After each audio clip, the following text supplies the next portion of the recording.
À l'attention des diplômés, on dirait que le mot de ce matin n'est pas bien passé. Est-ce qu'on peut refaire un peu le bruit?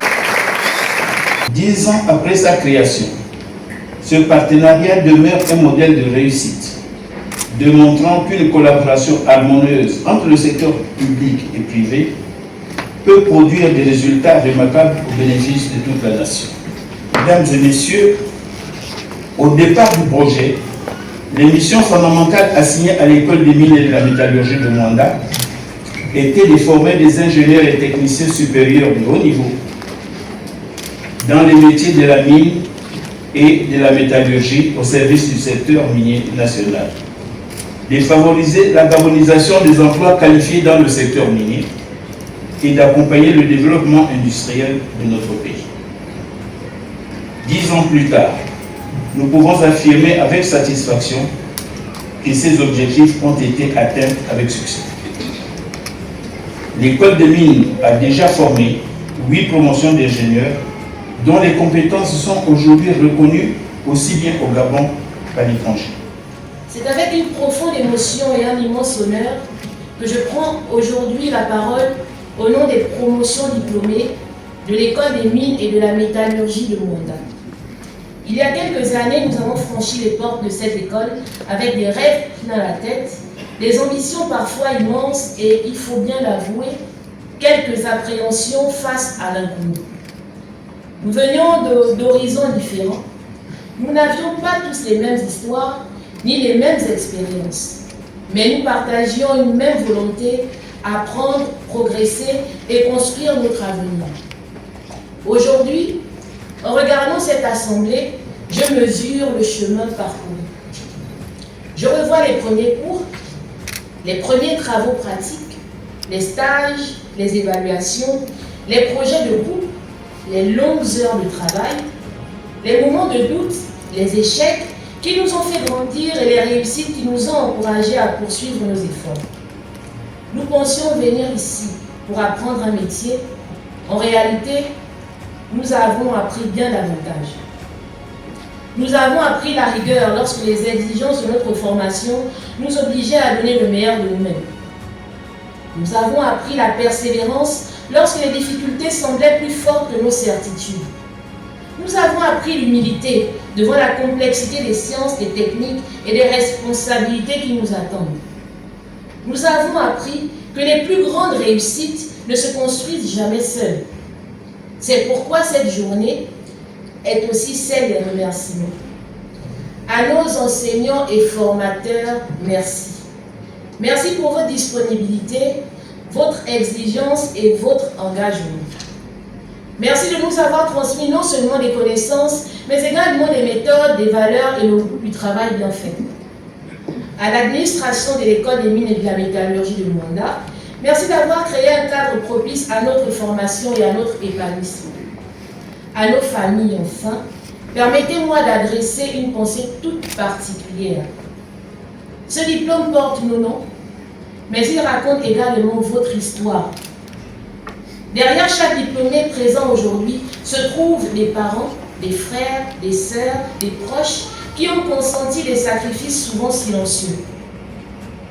Vous avez supporté nos absences, nos inquiétudes, nos moments de fatigue et parfois nos découragements. Vous avez cru en nous lorsque nous doutions de nous-mêmes. Cette réussite est aussi la vôtre.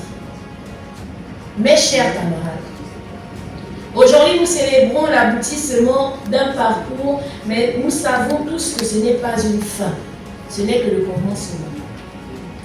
Dans quelques instants, nous recevrons un diplôme qui reconnaît les compétences que nous avons acquises. Mais le véritable défi commence maintenant. Nous entrons dans un monde confronté à des enjeux majeurs. La transformation industrielle, la valorisation durable des ressources naturelles, l'innovation technologique et le développement économique de notre pays. En tant que diplômé d'une école spécialisée dans les mines, la métallurgie et les métiers industriels, nous avons une responsabilité particulière. Les ressources naturelles du Gabon représentent une immense richesse, mais leur véritable valeur ne réside pas uniquement dans ce que l'on extrait du sous-sol.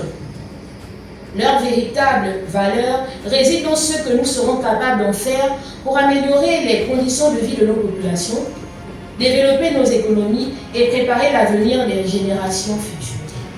Un merci particulier à monsieur le parrain de cette cuvée de carte de promotion. Je souhaiterais qu'on applaudisse à nouveau pour lui.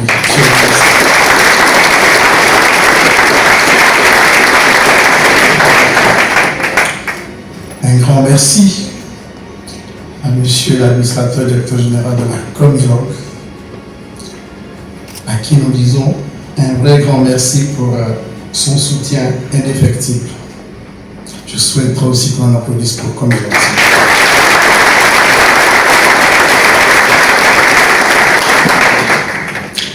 Nous sommes donc très honorés de vous accueillir tous à cette cérémonie qui marque l'aboutissement de nos efforts et la reconnaissance de notre engagement envers la promotion des activités du secteur minier et industriel camerounais. Nous sommes profondément reconnaissants à nos formateurs, qu'ils soient permanents à l'école ou chargés d'enseignement vacataire, qu'ils viennent de l'enseignement ou qu'ils viennent du monde industriel. Nous leur en sommes infiniment reconnaissants. À nos partenaires industriels, sans lesquels notre modèle de formation ne connaîtrait pas de succès, partenaires que nous appelons à être de plus en plus nombreux, suivant l'invite faite par le président du conseil d'administration avant moi, nous vous traduisons notre reconnaissance. Cette remise de diplôme solennel revêt un caractère exceptionnel, car, comme on l'a dit plus tôt, elle coïncide avec les 10 ans de notre institution. Cérémonie que nous avons placée sur le thème E3MG, 10 ans à forger l'excellence. Oui, mesdames, messieurs, chers lauréats, vous faites partie de ceux qui ont vu l'école se transformer. Cette décennie d'existence nous a permis de relever plusieurs challenges, vous en doutez bien.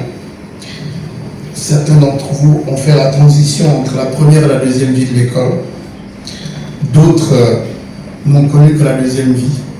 Et à partir de la rentrée prochaine, nous rentrons dans la troisième vie de l'école avec la mise en place des nouveaux curricula qui nous ont été commandés par le conseil d'administration pour cadrer avec les orientations stratégiques du pays, notamment appelé à plus d'exploration et à plus de transformation locale, tout en maintenant la partie médiane qui est l'exploitation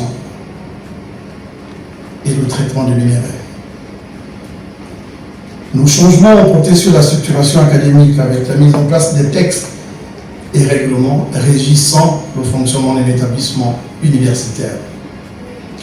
Ces mêmes textes se sont étendus jusqu'à l'organisation de la vie étudiante, y compris le règlement du campus. La structuration administrative s'est poursuivie avec la mise en place au niveau du personnel de l'école d'un organigramme fonctionnel avec des fiches de poste, métiers et une structuration. C'est avec une émotion particulière et une grande fierté que je prends la parole devant cette auguste assemblée en ma double qualité de ministre des Mines et des Ressources géologiques, chargé de la tutelle de l'école des mines et de métallurgie de mandat et de parrain des 4 dernières promotions dont nous célébrons aujourd'hui l'entrée officielle de nos impétrants, n'est-ce pas, dans la communauté des ingénieurs et cadres supérieurs du secteur minier et industriel dont nous sommes tous fiers. Cette cérémonie est bien plus qu'une remise de diplôme. Elle est récompensée des années d'efforts, de sacrifices et de persévérance.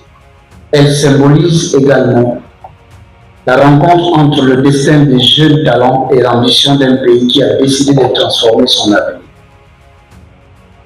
Sous l'impulsion de son Excellence,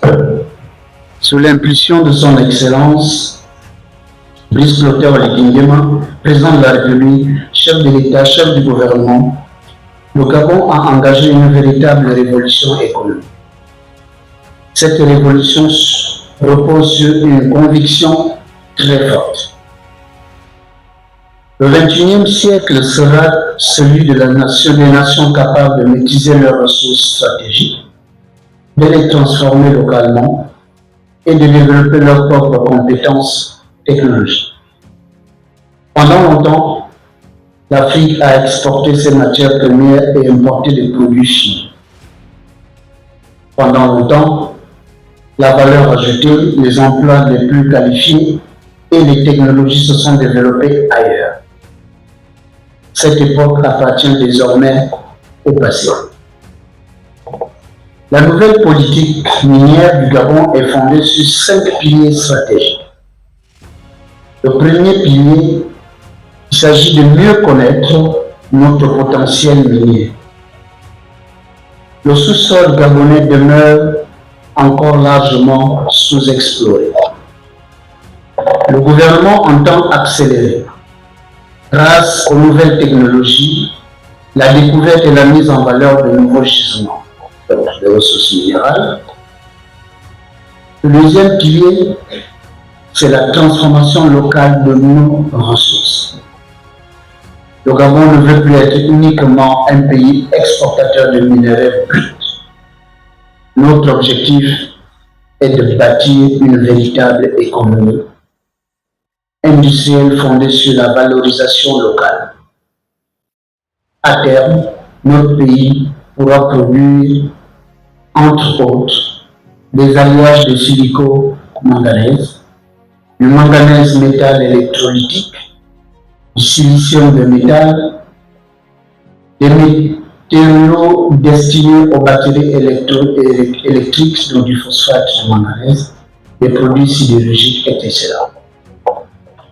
Ainsi, le minerai extrait au Gabon devra générer davantage de valeur ajoutée, davantage d'emplois et davantage de revenus pour les populations. Au niveau du troisième pilier, évidemment, il s'agit de développer des infrastructures structurantes. Il ne peut y avoir d'industrialisation sans énergie, c'est vrai.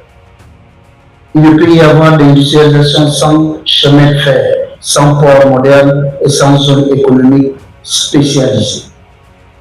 Le développement minier devra donc s'accompagner d'investissements massifs dans les infrastructures énergétiques, logistiques et industrielles. Au niveau du quatrième pilier, il s'agit de renforcer le contenu local. La richesse d'une nation ne se mesure pas seulement à ses ressources naturelles. Elle se mesure surtout à la qualité de ses ressources humaines. Les compétences gabonaises devront être placées au centre de cette nouvelle dynamique. L'emploi des nationaux, la sous-traitance locale, le transfert de technologies et le développement des PME, minières et industrielles constitueront les priorités majeures. Au niveau du cinquième pilier, il s'agit de promouvoir une exploitation responsable et durable. Vous l'aviez compris. La croissance économique ne saurait se faire au détriment des générations futures. Le Gabon entend demeurer un modèle de développement conciliant performance économique, protection de l'environnement et durabilité. Mesdames et messieurs, les retombées attendues de cette nouvelle politique sont considérables. Nous voulons faire émerger une économie plus diversifiée, moins dépendante des hydrocarbures et davantage tournée vers l'industrie. Nous voulons créer des milliers d'emplois directs et indirects. Nous voulons faire naître une nouvelle génération d'entrepreneurs gabonais. Nous voulons développer des chaînes de valeur intégrées. Nous voulons accroître des recettes publiques. Nous voulons renforcer la souveraineté économique du Gabon. Et nous voulons enfin que la richesse ou les richesses du sous-sol deviennent des fonctions d'une prospérité durable. Car l'histoire économique enseigne une vérité fondamentale. Les ressources naturelles ne constituent pas une richesse en elles-mêmes. Elles ne deviennent une richesse que lorsqu'elles sont transformées par le savoir, la technologie et le travail des hommes. Mesdames et messieurs, aucune politique minière ambitieuse ne peut réussir sans capital humain. C'est pourquoi l'école occupe une place stratégique dans la vision du gouvernement. Depuis une dizaine d'années, cette grande école a formé plusieurs générations d'ingénieurs et de cadres supérieurs aujourd'hui présents dans les entreprises minières du Gabon, de la sous-région et du continent. L'école des mines et métallurgiques de Mwanda est devenue bien plus qu'un établissement d'enseignement. Elle est désormais un instrument de souveraineté nationale, un centre d'excellence scientifique, un creuset du contenu local, un incubateur de talents, un vecteur d'innovation et un levier essentiel de l'industrialisation du Gabon. À l'horizon 2035, nous souhaitons voir cette école devenir une référence africaine majeure dans les domaines des géosciences, de métallurgie, de la transition énergétique, de l'intelligence artificielle appliquée aux mines, de l'économie circulaire et des technologies minières du futur. L'avenir du secteur minier gabonais dépendra certes de nos gisements, mais surtout de la qualité des femmes et des hommes appelés à les valoriser. C'est dire que le monde bouge, il faut bouger avec. Mes chers filles, aujourd'hui, vous recevez un diplôme. Mais plus qu'un diplôme, vous recevez une responsabilité. Vous appartenez à une génération appelée à écrire la nouvelle page de l'histoire économique du Gabon. Je voudrais vous transmettre quelques convictions. Recherchez l'excellence. Ne cessez jamais d'apprendre. Le monde change à une vitesse inédite. L'intelligence artificielle, la robotique, les technologies numériques, les nouveaux matériaux et la transition énergétique redessinent déjà les métiers des mines. Celui qui cesse d'apprendre cesse progressivement d'être compétitif. Soyons innovants, cultivez la rigueur, préservez votre intégrité, car la compétence ouvre les portes. Ça ouvre les portes. Mais seulement la probité permet de les garder ouvertes. Ayez le courage d'entreprendre, de créer surtout. Le Gabon aura besoin de créateurs, d'entreprises, de fournisseurs industriels, de cabinets d'ingénierie, de laboratoires d'analyse, de bureaux d'études et de champions nationaux. Moi qui vous parle, j'ai passé 17 ans dans un bureau d'études que j'ai créé moi-même. J'ai fait des études à Omilo sous le contrôle de M. Batelot. Nous avons géré, n'est-ce pas, les études de la Molélie et la réhabilitation de la Molélie ensemble. Le Gabon a besoin de votre créativité. Le Gabon a besoin de votre patriotisme. Le Gabon a besoin de votre engagement. Vous êtes appelés à devenir les ingénieurs de la transformation locale. Et oui, la transformation locale. Les pionniers du contenu local, les artisans de l'industrialisation, les ambassadeurs même du savoir-faire gabonais, les bâtisseurs, oui, les bâtisseurs du Gabon émergent et prospère. Et souvenez-vous toujours de cette vérité. Les plus grandes richesses d'un pays ne se trouvent pas dans son sous-sol, mais dans la qualité des femmes et des hommes qu'il forme. C'est pourquoi l'école des mines et de métallurgie de Mwanda, l'un des investissements les plus précieux de notre République. En ma qualité de ministre des Mines et des Ressources géologiques, je réaffirme l'engagement du gouvernement à accompagner son développement. En ma qualité de parrain des 4 promotions, je vous adresse mes plus chaleureuses félicitations et vous assure de ma confiance et de mon soutien inconditionnel. Allez servir votre pays avec honneur, avec fierté. Allez servir l'Afrique avec compétence, avec pour référence l'école des mines. pays portez haut les couleurs du Gabon. Soyez fiers de là où vous avez été formés, représentez le Gabon partout où vous serez, par votre attitude, votre comportement et surtout votre expertise. Vive l'école des mines et de métallurgie de Manda, vive la jeunesse gabonaise, vive le secteur minier national et vive la République gabonaise. Je vous remercie.